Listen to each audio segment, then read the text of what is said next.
Support for your public radio station comes from our members and from Bond, Schoeneck and King, a multi-practice law firm in Rochester with offices across New York State serving business, healthcare, and educational institutions. Online at bsk.com. From WXXI News, this is Connections. I'm Evan Dawson. Our connection this hour was made in a strange case, the death of a man who was obsessed with Sherlock Holmes. It was a real man who was interested in a fictional detective, and the real man was on the trail of an extraordinary discovery. This story, this real actual story, not fiction, was the first piece that I read from David Grann in The New Yorker. And really, how could you not want to read more after this opening paragraph that I will read now? Richard Lancelyn Green, the world's foremost expert on Sherlock Holmes, believed that he had finally solved the case of the missing papers. Over the past 2 decades, he had been looking for a trove of letters, diary entries, and manuscripts written by Sir Arthur Conan Doyle, the creator of Holmes. The archive was estimated to be worth nearly $4 million and was said by some to carry a deadly curse, like the one in the most famous Holmes story, The Hound of the Baskervilles, end quote. Well, I was hooked. I wanted more. And here's what has made David Grann so good. His readers know the story is real, that he doesn't feel like he has to massage or invent or twist anything. And that is because he is so thorough in his research that he is willing to wait years before some of his work sees the public. His books have steadily become irresistible to Hollywood, most famously Killers of the Flower Moon, but also The Lost City of Z, The Old Man and the Gun. Coming soon, I think, The Wager. For journalists like Gary Craig, who has been on this show many times and joins me again today, David Grann sets a kind of standard. He's old school. He's all about shoe leather journalism. He'll spend months on end just researching documents in his office. Then he'll get out of the office and immerse himself in a faraway place, trying to track down more of the story. I'm sorry to keep harping on this theme, but artificial intelligence cannot do what David Grann does. Rochester will have a chance to hear more from David next week when he kicks off the inaugural season of the Rochester Speakers Series. We'll tell you more about that event coming up. The series aims to bring writers whose work is central to the cultural and national discourse, and they got a good one. We are thrilled. First, though, he's with us. We're joined by one of the great modern journalists, David Grann. Welcome to the program, David. Thanks for making time. Thanks for such a lovely introduction.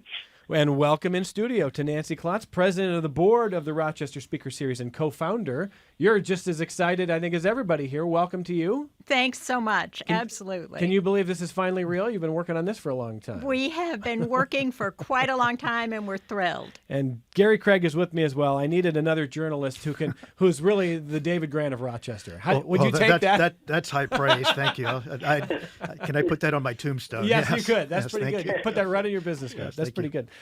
David is visiting next week as part of the Rochester Speaker Series, and the event is at Asbury First. It's Asbury First Day on Connections. The first hour, we're talking about what's happening next Monday. Well, next Tuesday, October 7th, 7 p.m. at Asbury, David will be speaking. And what do people need to know about attending next Tuesday, Nancy? So the program starts at 7 p.m. Doors will open at 6:15. Seating, we are selling the tickets through our website. Tickets are still available. Seating will be first come, first serve. And our website is rochesterspeakers.org. rochesterspeakers.org. David is the first, and you can get information on tickets there.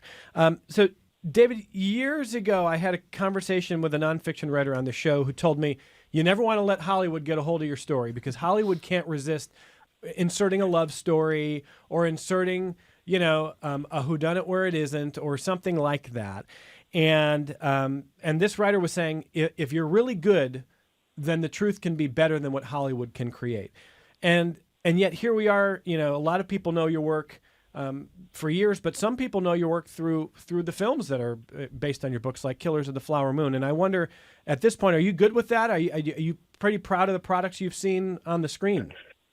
Yeah, I've been pretty lucky. I mean, the story I always heard early on was when you were a writer, I never know who this quote is attributable to. It could be Faulkner. I've heard it to Fitzgerald. I've heard it to Elmore Leonard. But basically, if you're the writer, you kind of go up to the fence and you chuck your manuscript over, and then they throw the check over, and then you leave. But I've been pretty lucky with working with some of the great directors and screenwriters, and they are two very different mediums, and I do think you need to understand that. When you're writing a work of history or a work of journalism or some piece of investigation, what you write is dictated by what are the underlying materials. If somebody says something, it has to have been said in a court transcript or a letter.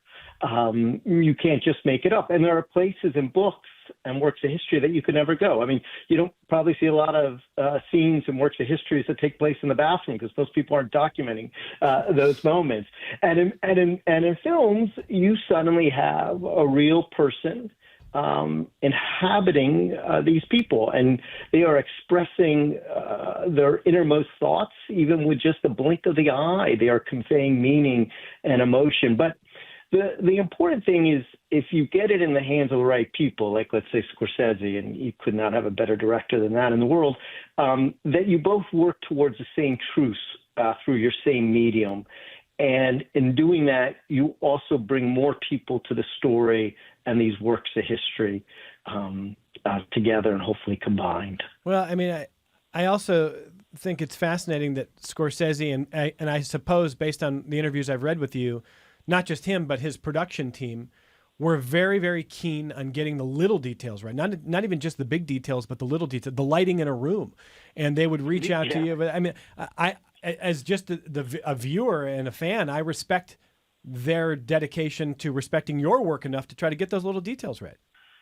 Yeah, no, they really were. They were extremely dedicated to getting the facticity correct. And you in your question, you bring up a very funny story, which is, so they would call me and I would show them historical records. I had a video actually of one of the conspirators, the person who's played by Leonardo DiCaprio in the film, Ernest Burkhart.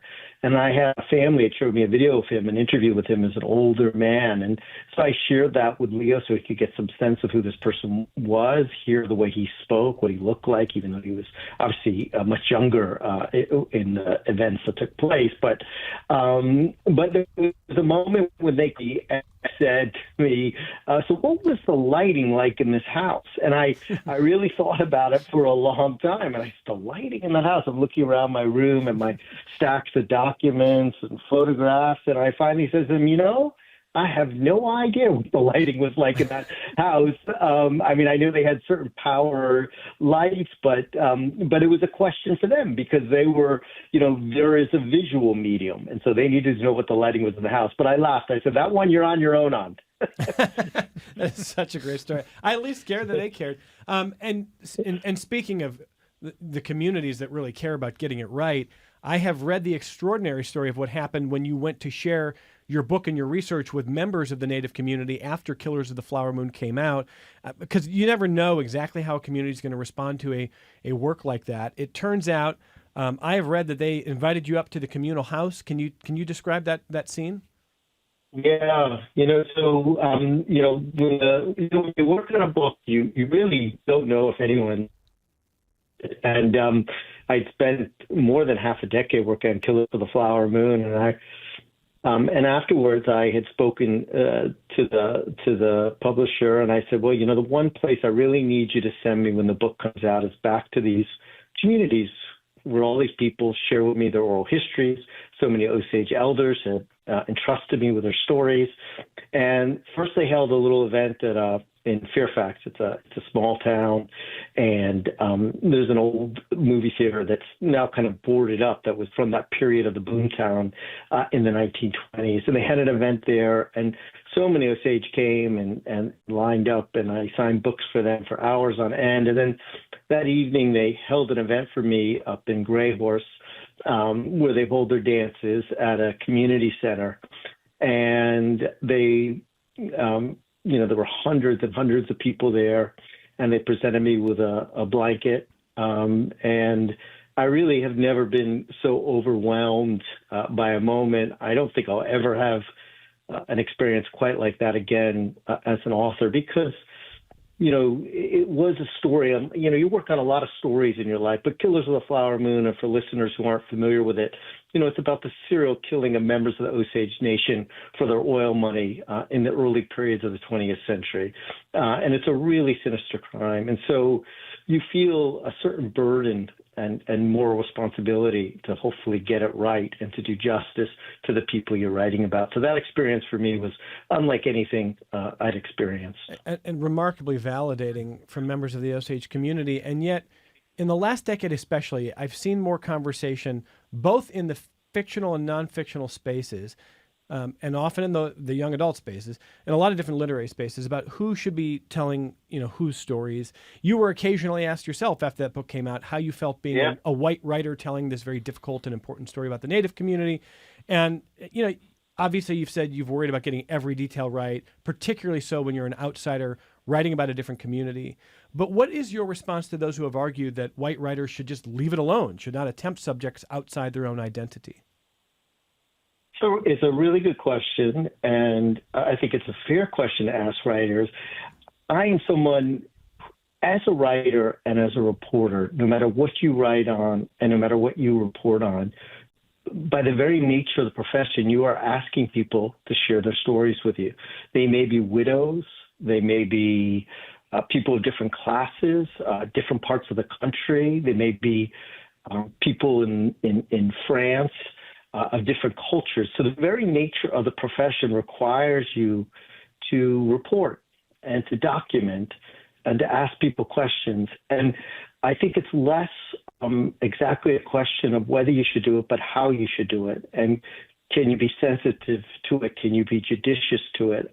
But I also think the question is also partly a response that for far too long, too many people were not able to tell these stories.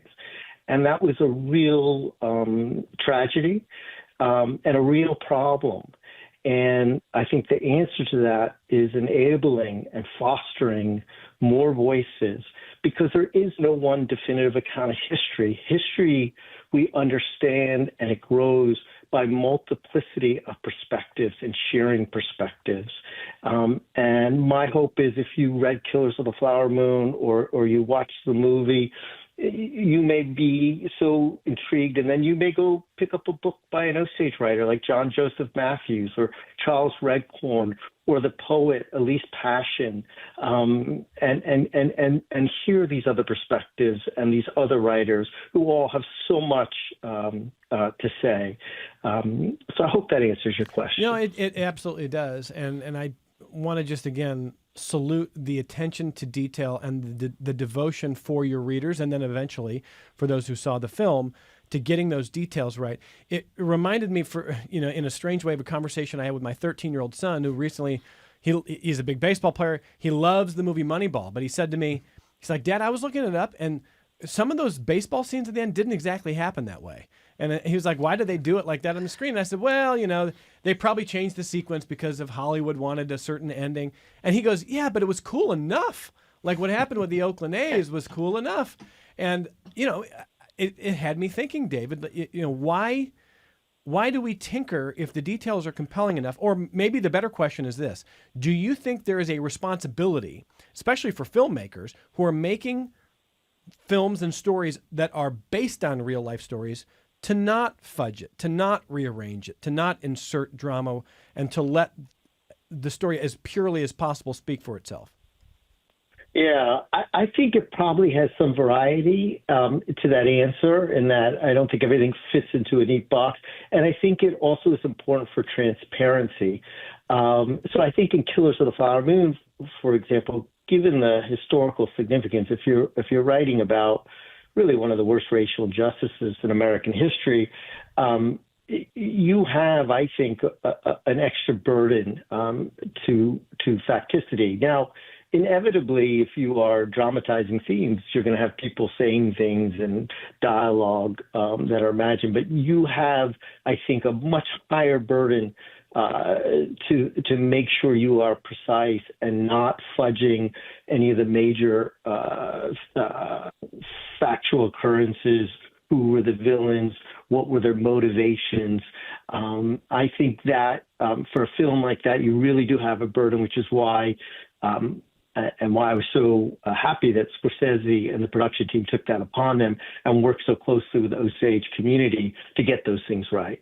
There are other films that are more larks and stories that are larked, and I think if you have a certain degree of transparency, that's okay too. So I can't remember the opening line, but they made a film of a story I did called Old Man and the Gun. It was I believe it was Robert Redford's last film, who sadly just passed away, and a wonderful tribute to his career. It was about this elder bank robber who's robbing banks. He's a stick-up man, even into his 70s. He has a hearing aid that was like a police scanner. He was also one of the great prison escape artists. He would break out. He broke out of San Quentin in a kayak, on which he painted on the side, rub-a-dub-dub. And in that movie, I can't remember exactly what they wrote at the very beginning, but it said at the very beginning, said this story, something is almost true or half true, and they took some liberties, and that was fine because they're transparent. I think it's also incumbent upon viewers, I think, to understand what these mediums are. And a film is not a work of history, and it can't be a work of history, just as a work of history. It can't be a film. I mean, the play Hamilton is wonderful. But it's not going to be the same thing as Chernow's book. And they have to be treated as separate mediums that deal with these things differently or dramatize them differently. So I think there's not one answer. I think transparency is important. I think certain stories really mandate a greater faithfulness to accuracy. And then I think if you're transparent, like with Old Man and the Gun, as the director was, and I think that's okay too. I appreciated when watching the series The Great with Elle Fanning, the tagline was an occasionally true story.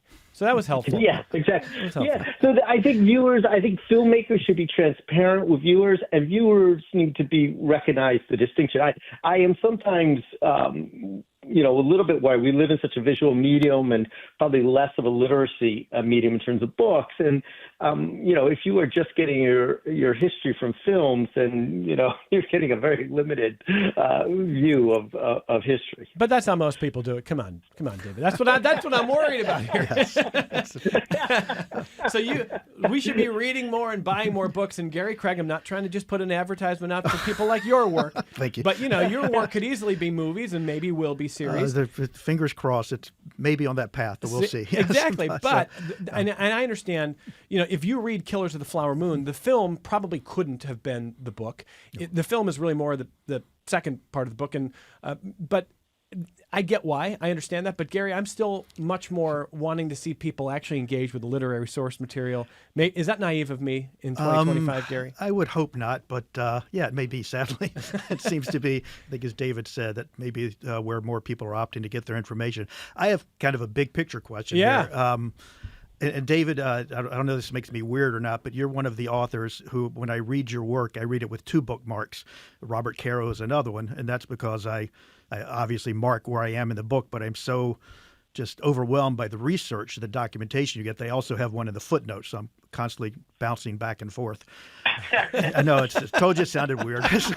So, everybody's like, who is this strange guy on the show? But hey, you know what? I do it all the time. Oh, thank you. No. I think if you write facticity, you do that all the time. In fact, I was just doing it today because you're looking, okay, where did this material come from, and looking for clues and maybe insights, and maybe you want to go down that rabbit hole from the source material. Yeah, and then, Caro is just sort of, he's another one that, oh my gosh. But as somebody who does work in the nonfiction field, I'm curious. I mean, your research is so impeccable, so diligent, and so thorough, and then you manage to seamlessly pull it all together in these compelling narratives. Do you prefer one part of that equation over the other, the research and or the writing, or is it just both pretty much the same to you? Yeah, that's a good question too, because it will depend. When I'm dealing with human sources, I often really enjoy the research. And that can even mean when you go to an archive and you're meeting the people at the archive and they're guiding you to the materials. But so much of what we do as writers and researchers, it's a fairly lonely process. So sometimes that engagement can be so rewarding. And like, for example, Killers of the Flower Moon, for me, I worked on the book so long, and the friendships and relationships that developed and that continue to this day were so rewarding to me. And writing is interesting because, well, let me just add that. Then research, I guess I never have simple answers, which is always a problem, especially when you're being interviewed. I have answers with footnotes upon footnotes. But when I'll you're use the doing bookmark. research, yeah, when you're doing research, like there are, and this is, this cannot be underestimated. I mean, you will spend 3 weeks with your eyes watering, and it is tedious. You are just staring at old, brittle documents, and you're hard to read, and much of it is irrelevant. It's a description over and over again of, the wind speed in a logbook for the wager about the last book I wrote about an 18th century shipwreck.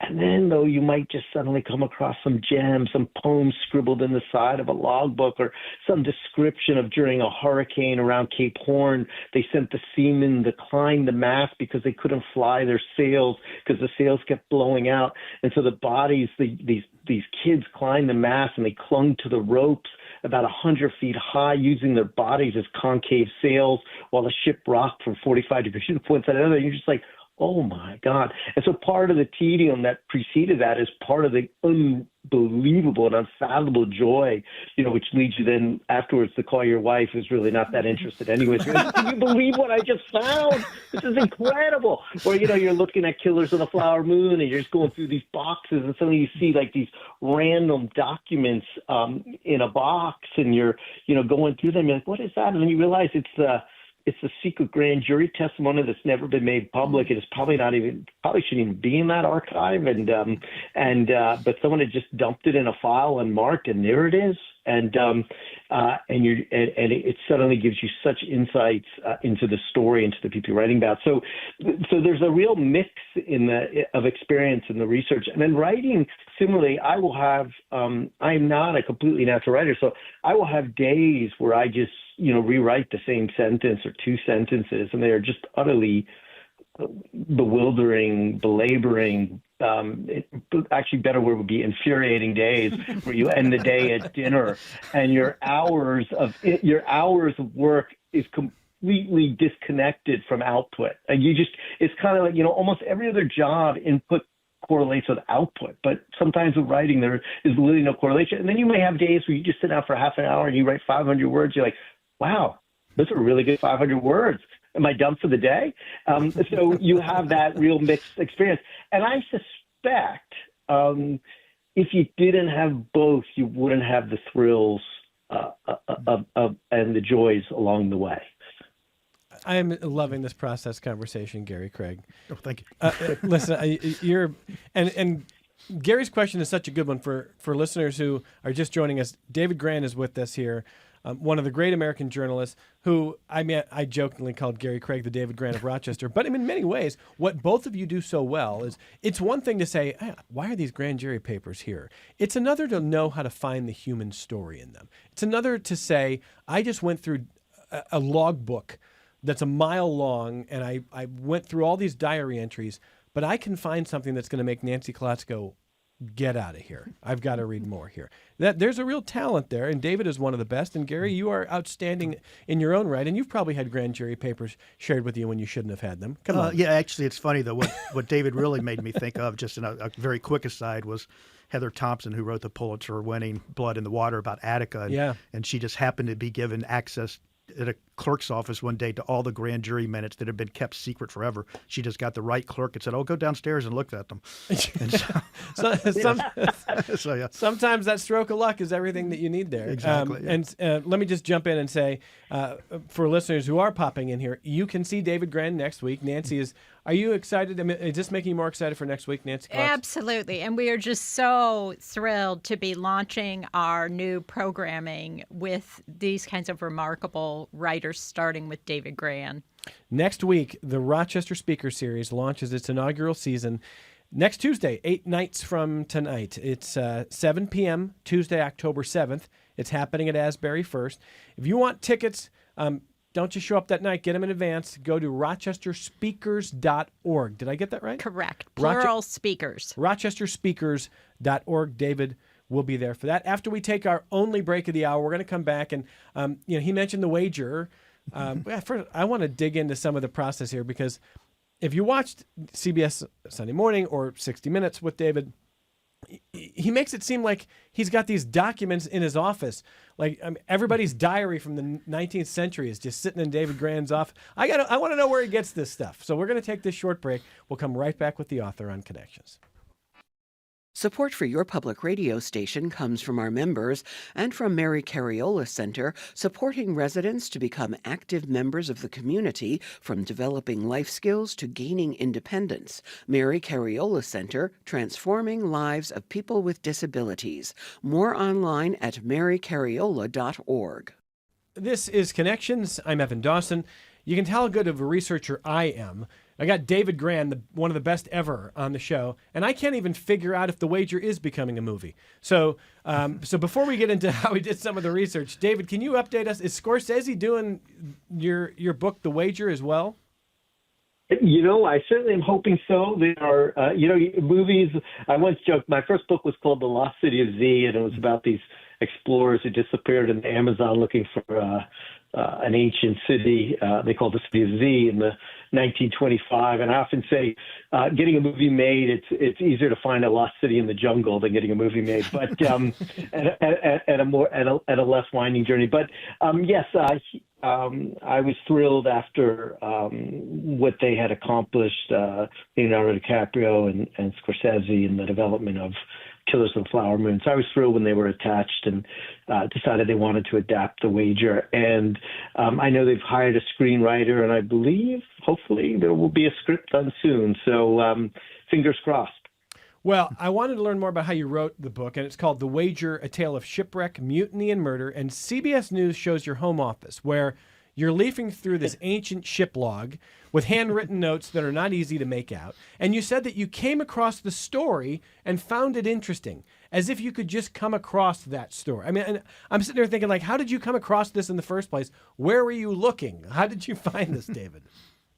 It was funny. I finished Killers of the Flower Moon, and I had spent, more than 5 years working on that project.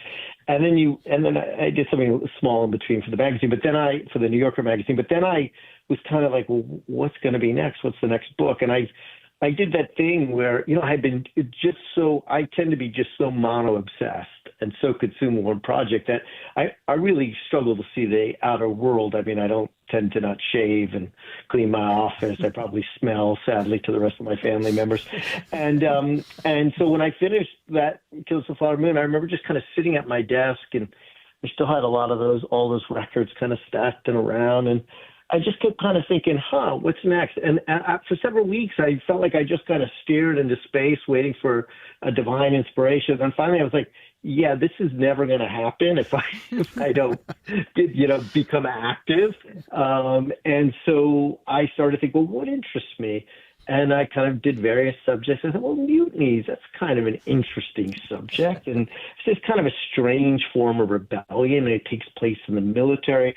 Here, a military is designed to impose order, but suddenly there's a rebellion within it. So is it some form of extreme outlawry, or is it there's something kind of unjust in the system that may justify the mutiny? And you see those themes play out in literature. And so I started researching mutinies, and somehow I ended up online in a British archive that had a digital scan of a document from the 18th century. It was written in this old English. The F's were S's. And it was from a midshipman of His Majesty's ship, The Wager. And at first I thought, this is kind of entangled prose, but I kept pausing at some of these descriptions, the perfect hurricane, or describing the madness from the scurvy that they had suffered, and then the breakdown of order on the island. And I then gradually realized that this account kind of holds the hints or the details of one of the most extraordinary sagas of human survival and mayhem that I'd ever come across. And then to top it all off, when I looked up who the author was, it said John Byron. I said, well, who's John Byron? And it turns out he would become the grandfather of the poet Lord Byron. And Lord Byron's poetry, Don Juan, is greatly influenced by the very account I was reading. So that was where it began. What a great story here. And I regret to say, I'm going to read an email from a listener, and we're going to keep it tight because I regret to say that in just a few minutes, we are going to have to break from our coverage because NPR is offering special coverage from the White House where President Donald Trump is holding a briefing with Israeli Prime Minister Benjamin Netanyahu. That's starting in just a few minutes. So before we have to close a little early with David and just leave you hanging until next week, John in Pittsford said, I tore through David Grann's entire body of published work after finishing The Wager. I'm pumped he's coming to Rochester.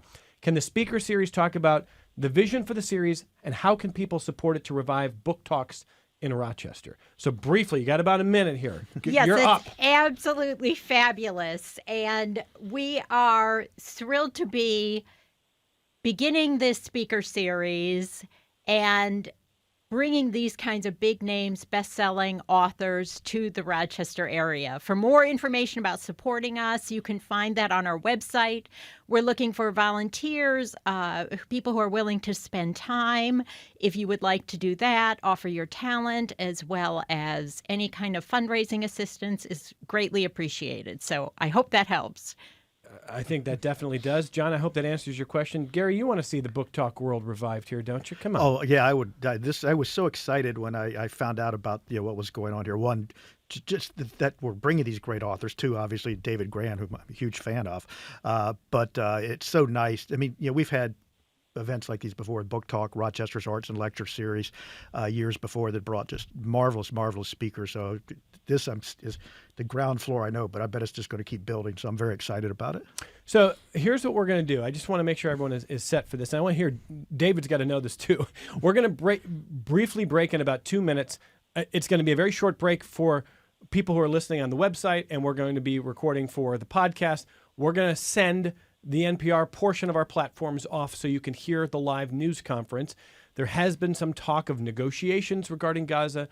I don't have any news to break for you there, but the president and the prime minister will be speaking, and you're going to hear that. What we are going to do is, after we catch our breath very briefly, we're going to continue, and we'll go right through to the rest of the hour because we're going to be on podcasts, we're going to be recording. There's all kinds of different platforms we're on. That's why we're on all these different platforms. So we don't have to stop with David. I just want our listeners to know that on the NPR platforms, that is going to be the plan here. If you're just joining us, we are talking to the great David Grann today. One of the great American journalists is joining us this hour. He is coming to Rochester next week for the inaugural season of the Rochester Speaker Series. Their first event is next Tuesday, October 7th. It happens at 7 p.m. at Asbury First United Methodist Church.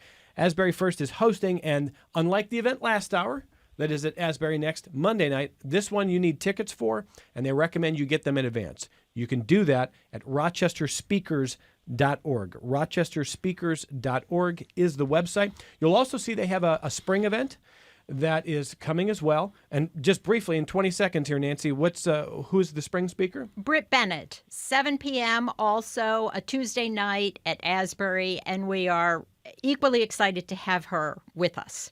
All right, so that is happening. Again, what's the date on that? It's Tuesday, April 21st. So we'll talk in the spring as we get closer to that. But this is going to be multiple speakers a year for John in Pittsford and those who are enthusiasts of David's work in the literary world. This is a brand new series, and they're very excited to see you there. And if you love this kind of stuff, show up. That'll encourage them to do more so you can see David. So let's do this. Let's get you to NPR live coverage if you're listening on NPR platforms. If you're with Connections, hang here right now on the NPR platform over to the White House with President Trump and Prime Minister Benjamin Netanyahu.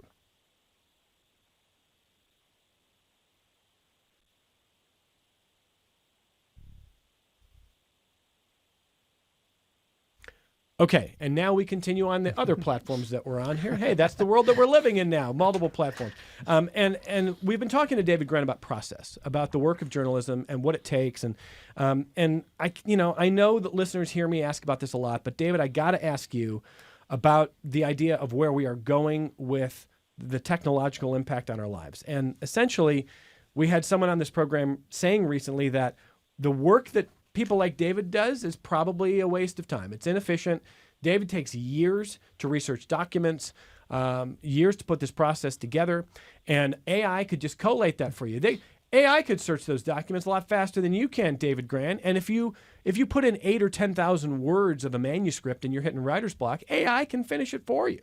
And it can. I understand that it can. I wonder how you feel about using technology in that way, David.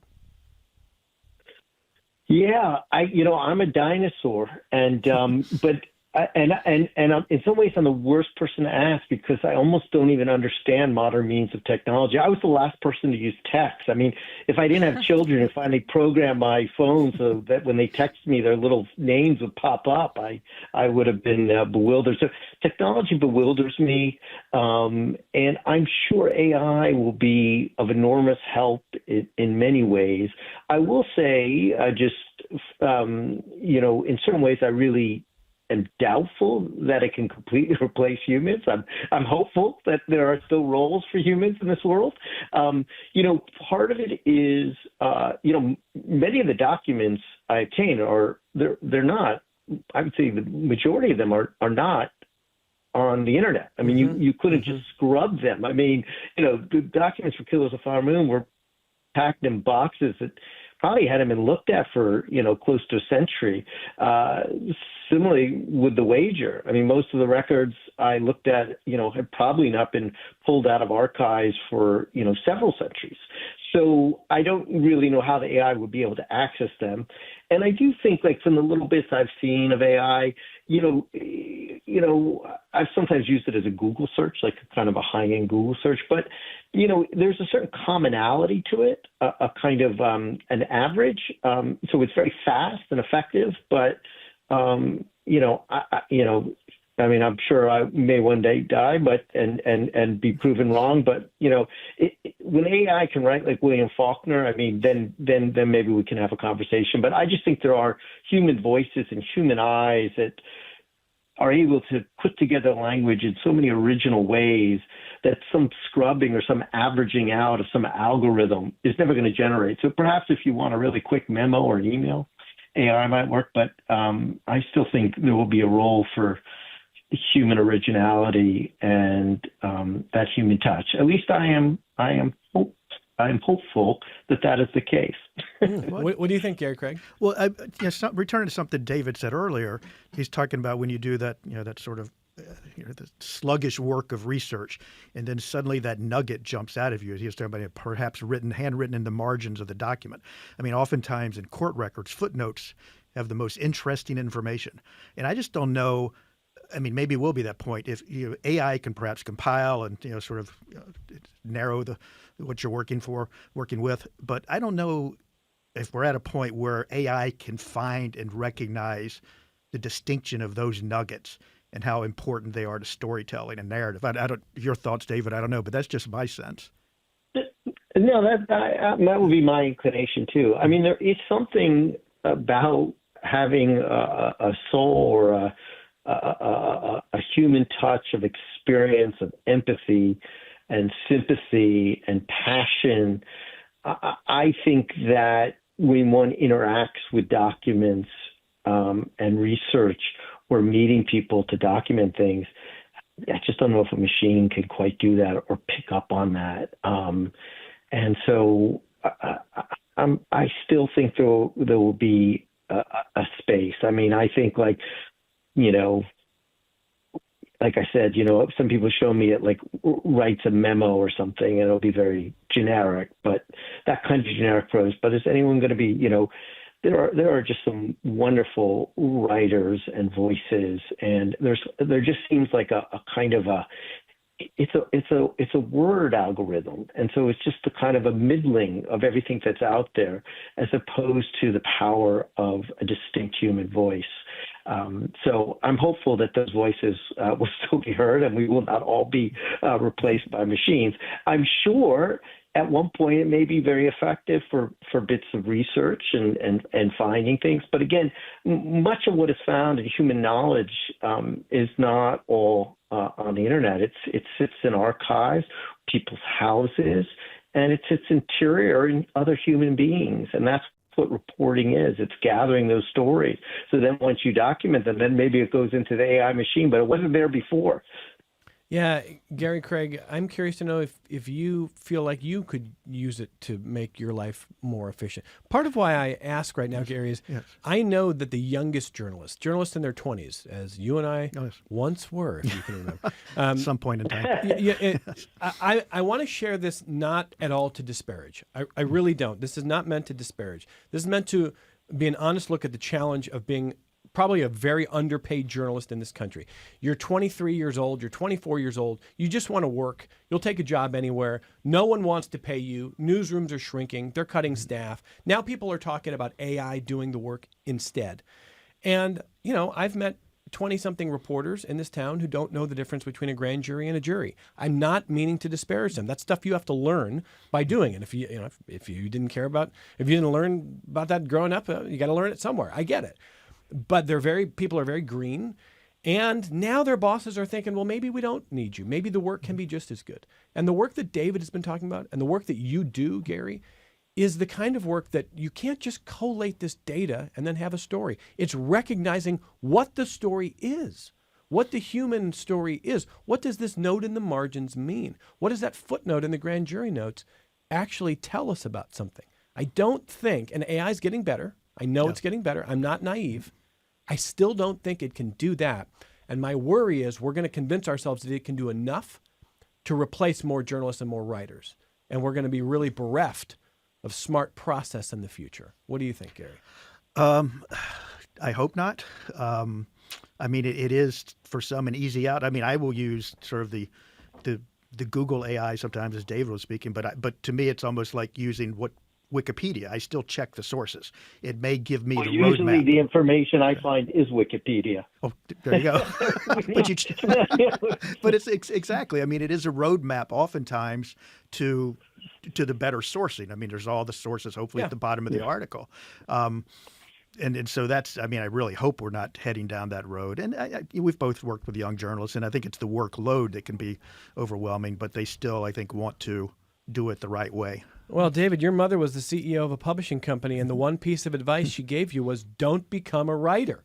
And today, with the way technology has affected our culture, I wonder if that advice is good advice for young people. I probably should have listened. I always joke that my mom, my whole life, she said, whatever you do, don't become a writer, because you just saw it as a very challenging life. She was a very pioneering woman. She was the first female editor-in-chief of a major publishing house, and was kind of the first woman at various stages in her career. But she would always say to me, whatever you do, David, just don't become a writer. I think she just thought it would be a hard life. She's like, go get a career, become a lawyer or whatnot. And of course, I always joke. I said, just to prove her wrong, I became a lawyer. I became a writer just to prove her wrong. But you do point, and I don't want to be Pollyannish, because I do think what you have identified is a serious problem, and I think it goes beyond AI. I think the problem is the death of the underlying resources to pay for journalism, and because what we're talking about is information that is often unknown. It's information that has not already been done. And so the loss of local newspapers, both that training ground, but also that coverage, that accountability that takes place. So, Washington, D.C. is still getting its coverage. Paris is getting its coverage. New York City, the stock market, they're getting their coverage. But there are so many other places that are no longer getting that accountability. It'd be a great time to be a corrupt local official, because you don't have anyone probing. And AI isn't going to find that information for you. It involves real shoe leather, tracking down people who don't want to talk. And that's what accountability is. And I think we shouldn't forget that. And I think that, to me, is the real scary prospect, is how do we remain a city rooted in facts, where we have systems that we can agree upon what the facts are. We may argue over the policies. That's healthy. And we remain a society that has democratic accountability. Well said. Gary Craig, how many times have you been to Attica? Oh, to Attica. Holy gosh. I've been to the ceremony outside the prison numerous times. I've been inside the prison interviewing the incarcerated folks there. Maybe half dozen, maybe more. Yeah, here's part of why I asked that. David has talked in his work, whether it's for the mutiny, Lost City, whether it's for Killers of the Flower Moon, the value of, yes, spending months, maybe years pouring through documents, Gary, as you probably have for a lot of your reporting, your articles, your books, but the value of being in the place as the writer who's going to be the voice of telling these stories. What did that do for you at Attica, Gary? Oh, it's in Attica especially, but I've been into a number of prisons, and I, to this day, will say there's very few feelings better than being able to walk out and hear the doors close behind you. Yeah. I mean, it's just in the same day you entered. Yeah. I mean, people talk about country club prisons. The loss of freedom. I don't know if you can ever call it a country club situation, but that's it. It does resonate with you when you're leaving. It sort of gives you a sense. Do you think you could have written the way you've written without ever having been there? No. David, what about you? I mean, occasionally you get out and your readers think that you are this sailor and polyglot and world traveler, and you make yourself be that for your work. But what's the value in being in the place where you're trying to track down a story or understand a person? Yeah, for example, with The Wager, I, spent 2 years in the archives, where if anyone takes one look at me, bald, half blind, phobic, would be like, that's where you belong, is just looking at records. And yet, I decided at a certain point, how could I really understand these people unless I went? How could I corroborate their journals unless I could see the island myself? As I got this captain to take me to the island, and it was a kind of crazy trip, which I look forward to talking about next week when I speak. But and it's not in the book. I mean, I didn't write about my own journey, but it informed everything I wrote about. I mean, it just gave me the sense of how bereft that island was like, how cold it was, how windswept it was. And I finally could kind of glimpse these storms and get a better sense of what these seamen were describing in their journals, And so there is something about communing, I almost like to say, with the people you are writing about, so you can understand them.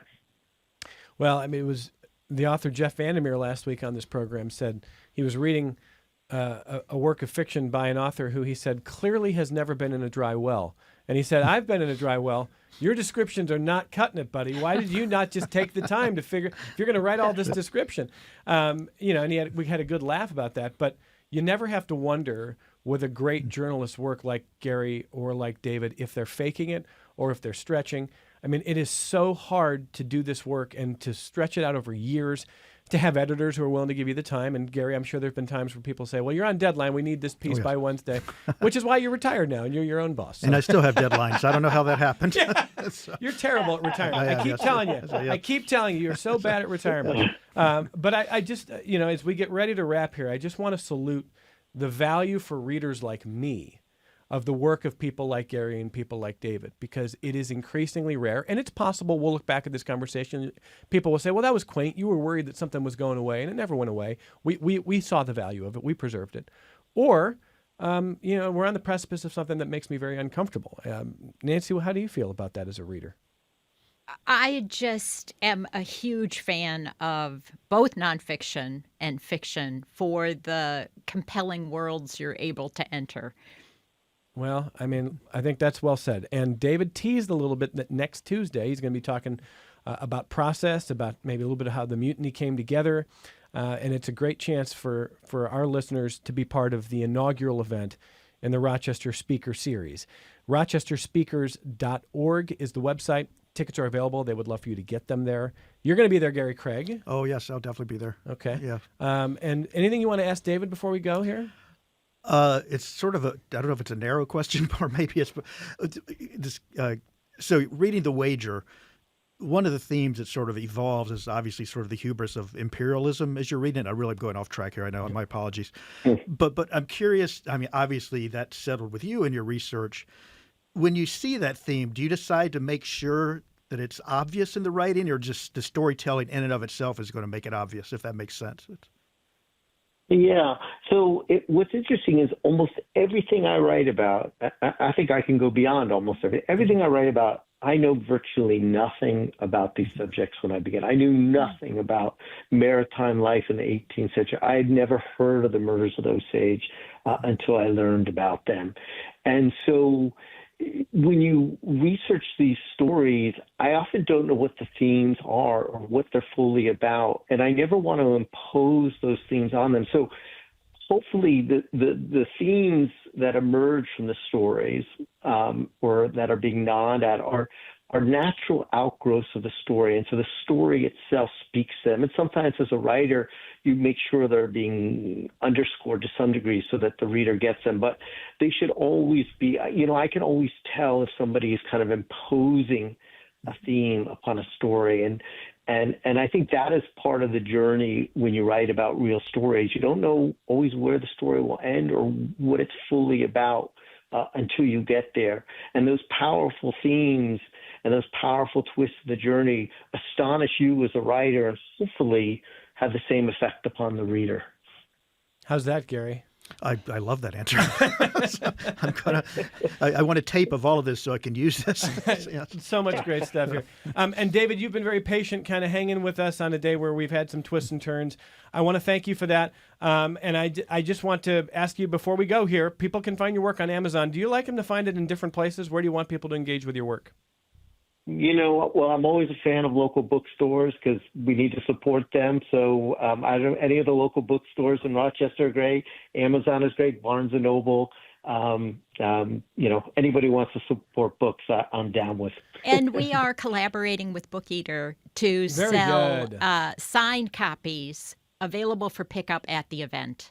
Next Tuesday night, October 8th, 7 p.m. at Asbury. Signed copies will be there.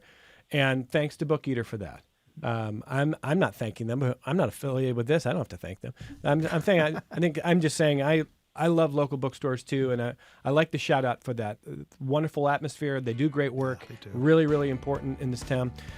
David Grann, thanks again for your generosity, for your flexibility. We will see you in Rochester, and congratulations on what continues to be an outstanding career. Thank you all so much. It was a pleasure. Great conversation today. Thank you, Gary Craig. It's always great to see you. I always love coming, Evan. You're boosting my ego to us. I know. The David Grant of Rochester. You're going to put that on. That's a little much. What are you going to give me? What's going to be on my business card? Oh, no, yeah. Don't even answer that. Don't say it. Don't do it. Don't do it. Whatever you're thinking. Just I like the way say you it. went to business card and I went to tombstone. Nancy Klutz, good luck with the speaker series. Thank you so very much. here. Oh, great having you. All right, everybody. Thanks for listening. We're back with you tomorrow on member-supported public media.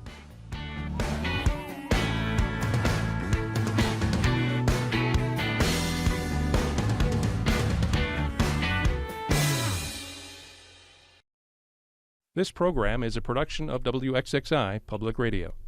The views expressed do not necessarily represent those of this station, its staff, management, or underwriters. The broadcast is meant for the private use of our audience.